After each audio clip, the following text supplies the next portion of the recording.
Good evening. You're watching the main news on HKIBC. I'm Raymond Yeung. And I'm Edna. Here's a look at tonight's top stories. Carrie Lam promises response in a few days after studying proposals by groups concerned about extradition amendments. Woman challenging civil partnership ban accuses Hong Kong government of making marriages a private members club. 3 people are dead in Japan after a man goes on stabbing spree, attacking mostly schoolgirls near Tokyo.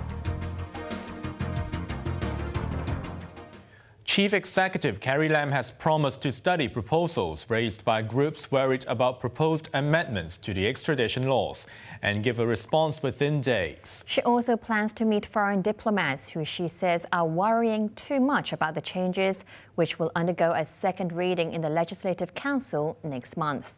Yeung reports. Carrie Lam was bombarded with questions on the controversial Fugitive Law Amendment Bill as she arrived for the weekly Executive Council meeting. Amid growing disgruntlement, the chief executive promised that the government will study proposals raised by various groups, including the business community, and respond in the next few days. The administration may discuss the proposals at a LegCo Security Panel meeting on Friday. Any changes will have to be submitted to LegCo by June the 1st, because the full legislature will hold a second reading 11 days later.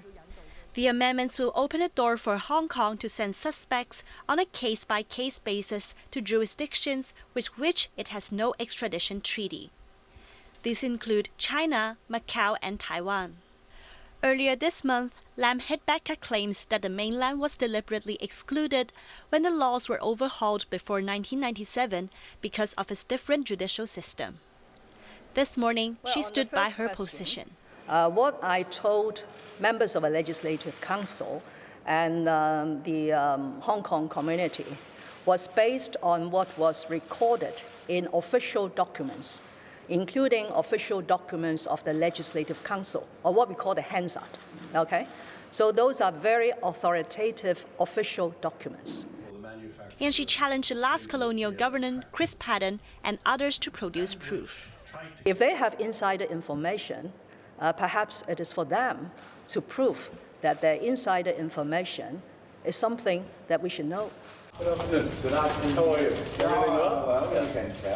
In a meeting with Security Secretary John Lee yesterday, Aaron Harilela, chairman of the Hong Kong General Chamber of Commerce, demanded more human rights safeguards in the bill. Lam claimed Harilela voiced support after the meeting, when the amendments were explained to him. The chief executive also plans to meet some consular officials to press her case. Lam said diplomats who expressed concern about the proposed changes were over-worrying, as there are safeguards in the bill. She, however, rejected a challenge by pan-Democrats for a TV debate, saying the legislature is the best place for discussions.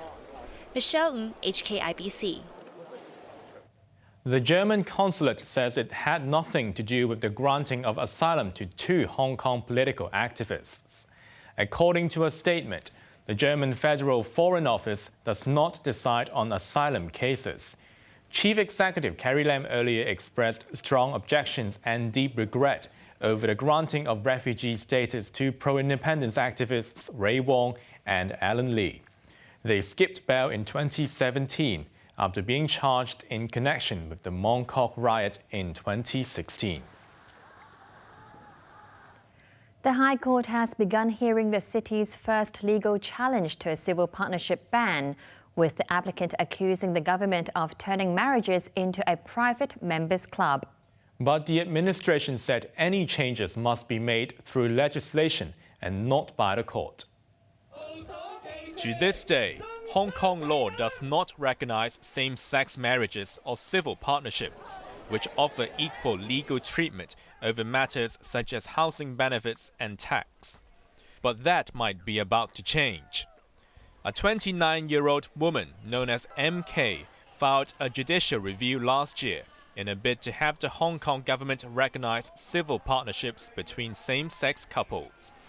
Her case was heard at the High Court today.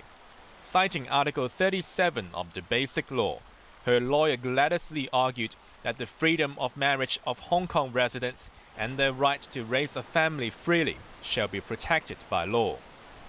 While the clause seems to be gender neutral, the government only recognizes marriages between heterosexual couples, and Lee likens such an arrangement to a private members' club.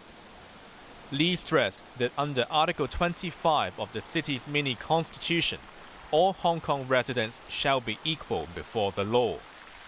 The senior counsel called on the judge to protect the interest of minorities and make a ruling solely on the case's legal and constitutional grounds. The government counsel hit back, saying the basic law only recognizes marriages between men and women. If this definition were to be amended, it must be done through legislation rather than in court. The hearing is expected to wrap up tomorrow. A mentally disabled woman who gouged her sister's eye has been sent to a psychiatric hospital for 6 months. 59-year-old Ma Wah King was charged at Eastern Court for assaulting her elder sister last month. During the trial, the defendant sat on a wheelchair, crying and shouting continuously. She was ordered detained at Castle Peak Hospital after being ruled unfit to stand trial. A van driver suffered minor injuries in a dramatic crash that was captured on camera. Dashboard footage circulating online showed a silver van swerving to the left as it approached a sharp bend outside the Cheung Sha Wan cooked food market this morning. The vehicle flipped to its side and almost ran